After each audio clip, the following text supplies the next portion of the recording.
A24 is back at it again, and this time they have a horror film called Talk to Me. It's got a really high score on Rotten Tomatoes, and the Letterboxd reviews are very high for this film.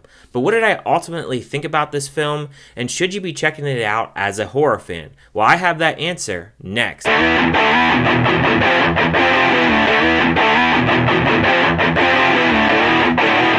When a group of friends discover how to conjure spirits using an embalmed hand, they become hooked on the new thrill until one of them goes too far and unleashes terrifying supernatural forces. The film stars Sophie Wilde, Joe Bird, Alexandra Jensen, and Miranda Otto, and many others, and was directed by Danny Philippou and Michael Philippou, and this is their directorial debut. So going into Talk to Me, I really didn't look at the chatter of this film, and I didn't really watch many trailers or really much of information about this film, but the little bit that I did see, it reminded me very heavily of like a bodies, probably just because of the whole party aspect and they're all in the house. And you have these teenagers that are partying and they have this embalmed hand that they're obsessed with.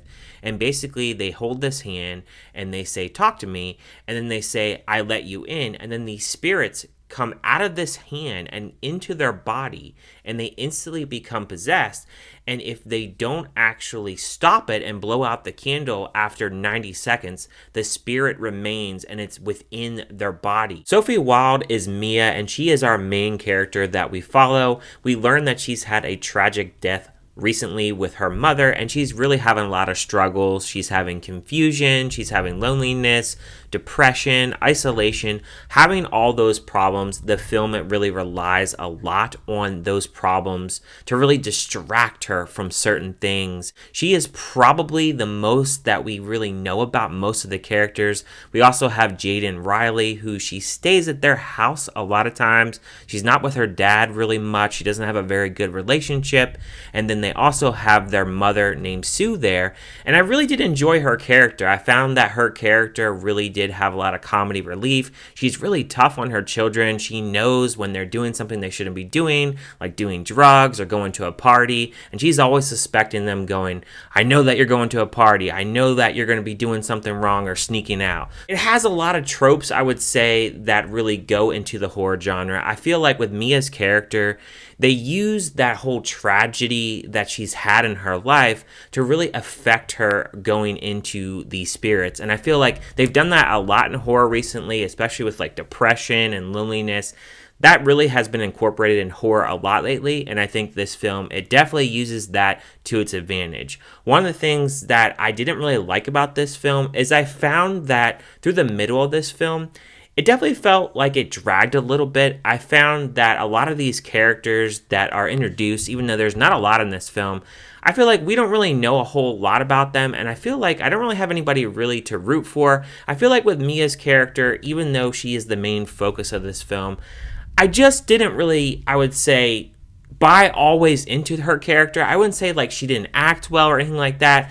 But I felt like because this film, it is 90 minutes and it isn't really a long film and it goes right into the action right away, I feel like her character, it's just okay to me. It doesn't do a whole lot for me, I guess. I feel like maybe because I've seen this in horror so much that it's just kind of like a run-of-the-mill thing actually seeing this kind of character and what she's actually had in her life. And I feel like there isn't a ton of scares in this film, but what I can say that is really good about this film is the practical effects. They do such a good job with the practical effects.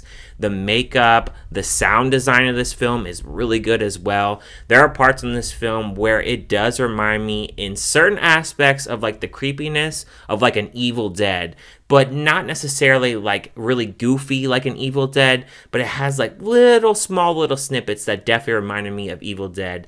There's also a part in here, it's like the smallest of smidge parts in here, and it's around, I would say, like the last maybe half an hour of the film, where I thought it was going like an Insidious route. And I feel like they introduced that part in the film, and they just don't go that route, and they just kind of cop out, and I don't know, the ending here I just wasn't the biggest fan of. It definitely tied into something that happened prior into the beginning of the film, where she is with Riley and there is a kangaroo actually lying on the road and he's suffering. And that does go towards the last part of the film that ties into the film. So I really did like how they tied that aspect into it.